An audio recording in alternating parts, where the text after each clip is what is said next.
हर्षद मेहता, सत्यम, नीरव मोदी, नाम तो बदलते रहते हैं, है ना? लेकिन एक चीज है जो नहीं बदलती, हजारों करोड़ के घोटालों की कहानी। और हर बार आम इंसान की मेहनत की कमाई डूब जाती है। तो सवाल ये नहीं है कि ये घोटाले क्यों होते हैं, बल्कि सवाल ये है कि ये बार बार इतने कामयाब कैसे हो जाते हैं। आज हम इसी पैटर्न को समझने वाले हैं। तो सवाल ये उठता है कि आखिर करोड़ों लोग इस जाल में फंस कैसे जाते हैं? क्या वो लोग कम समझदार हैं या फिर ये घोटाले करने वाले कोई जादूगर हैं? सच तो ये है कि इसका जादू से दूर दूर तक कोई लेना देना नहीं है। जैसा हमने देखा, ये कोई मैजिक नहीं है, बिल्कुल नहीं। दरअसल हर बड़े स्कैम के पीछे ना एक सोचा समझा साइकोलॉजिकल ब्लूप्रिंट होता है। समझिए एक फॉर्मूला है जिसे ये धोखेबाज बार बार इस्तेमाल करते हैं। तो चलिए आज इसी ब्लूप्रिंट को परत दर परत खोलते हैं। तो इस पैटर्न का सबसे पहला कदम वो है एक सुनहरा सपना।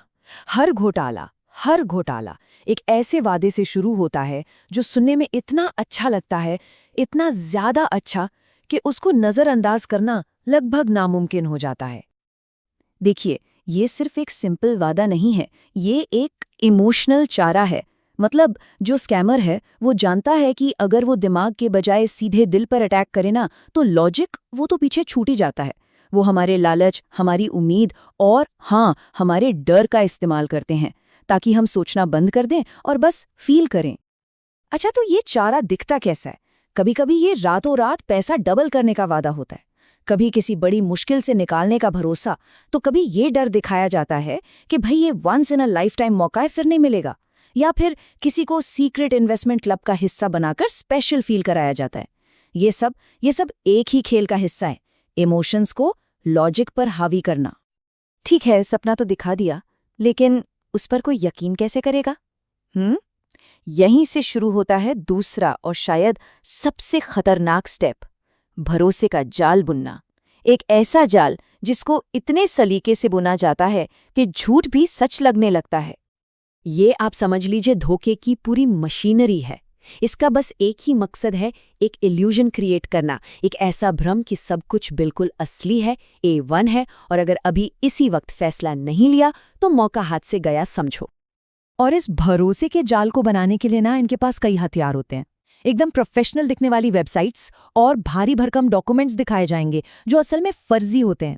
किसी बड़े प्रभावशाली आदमी का नाम यूज किया जाएगा, शुरू में छोटा मोटा प्रॉफिट देकर विश्वास जीता जाएगा, और हर कदम पर बस यही प्रेशर बनाया जाएगा कि जल्दी करो, मौका निकल रहा है।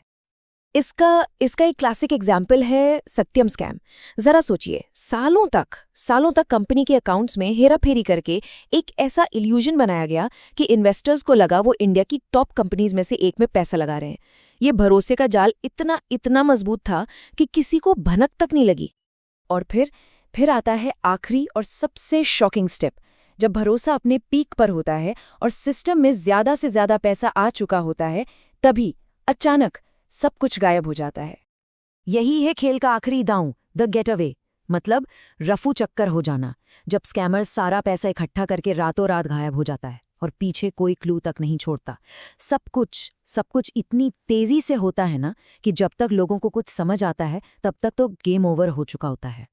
पैसों को गायब करने के लिए फर्जी मतलब शेल कंपनीज का एक ऐसा मकड़जाल बनाया जाता है कि पता ही नहीं चलता पैसा गया कहाँ। रातों रात फोन बंद, वेबसाइट डाउन, ऑफिस पर ताला। अक्सर जो मास्टरमाइंड होता है वो देश छोड़कर भाग जाता है और मेहनत की कमाई कानूनी दांव पेंच में हमेशा के लिए उलझ जाती है। तो अब ये पैटर्न बिल्कुल साफ है ना? घोटाला चाहे कोई भी हो, रास्ता यही होता है। और सबसे अच्छी बात क्या है कि जब कोई इस पैटर्न को पहचानना सीख जाता है तो वो इसके जाल में फंसने से खुद को बचा सकता है।